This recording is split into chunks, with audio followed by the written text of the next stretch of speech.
सज्जनता, सरलता और विद्वता की प्रतिमूर्ति माननीय, नमस्कार आदरणीय। खुश कैसे रहें? आज की सबसे बड़ी समस्या यही है कि खुश कैसे रहा जाए, खुशी को कैसे ढूंढा जाए। जब हम इस बात का विचार करते हैं कि हमको पहुंचना कहाँ है, तो एक नकारात्मकता मन में आती है। और इस नकारात्मकता का जब विचार आता है तो इस विचार के साथ कई विचार आना प्रारंभ हो जाते हैं। इस विचार प्रक्रिया के कारण आपके विकास की गति धीमी हो जाती है, आपकी निर्माण करने की शक्ति समाप्त हो जाती है। हम स्वयं ही अपनी क्षमता के मार्ग में रुकावट पैदा करते हैं। लेकिन जब आप अपने विचारों को सकारात्मकता की तरफ केंद्रित करते हैं तो वो बातें आपकी तरफ तीव्रता से आकर्षित होने लगती हैं। आप अपने मन मुताबिक वस्तु का निर्माण करने की क्षमता रखने लगते हैं। ये समझना गलत है कि मूर्तिकार जब मूर्ति के निर्माण के बाद ही खुश होता है, ऐसा नहीं है। वास्तव में वह मूर्ति बनाने की प्रक्रिया का भी आनंद लेता रहता है। उसे उस पूरी प्रक्रिया में आनंद का आने के कारण ही वो इस सही मायने में एक निर्माता बनता है, एक अच्छी मूर्ति का निर्माण कर पाता है, जब उस प्रक्रिया को आनंद लेता है।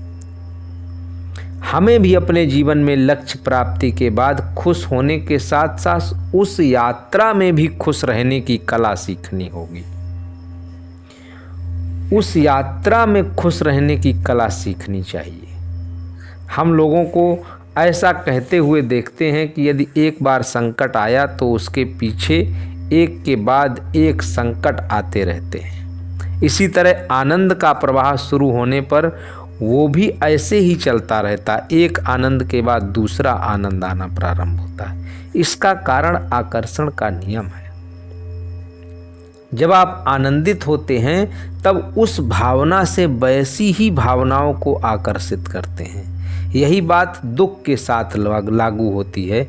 जब आप दुखी होते हैं तो वैसी ही भावनाओं को आप आकर्षित करते हैं। बहुत बार लोग हमसे कहते हैं कि उन्हें और अधिक पैसे चाहिए। पैसों के प्रति उनकी भावना पूछने पर वो ऐसा भी कहते हैं कि पैसों के विषय में उनकी भावना बहुत अच्छी है। परंतु जब हम उनसे और अधिक गहराई में जाकर पूछते हैं कि आपको आपका बिल भरते समय कैसा लगता है, तब कहीं जाकर वो शांत होते हैं।